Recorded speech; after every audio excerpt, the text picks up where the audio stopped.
Assalamualaikum guys. So, anda ada dapat ke WhatsApp ataupun TikTok ataupun invitation daripada Facebook, daripada Faizal Yusof ni.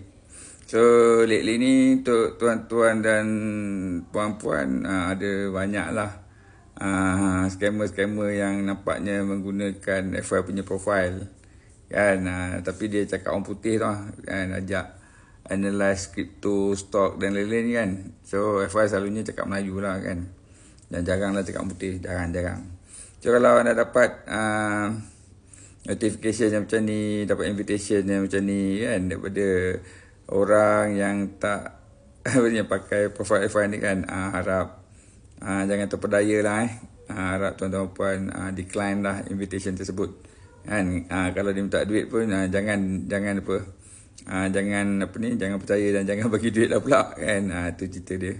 Sebab lately ni tak tahulah, FY ni bukan terkenal sangat pun, tapi ramai pula scammer nak pakai FY punya profile ni untuk scam orang kan, untuk tarik diorang untuk masuk dalam WhatsApp group dan sebagainya kan. So hati-hati tuan-tuan kalau apa-apa hal pun WhatsApp FY terus je. Itu cerita dia. Alright, itu saja. Assalamualaikum. Bye.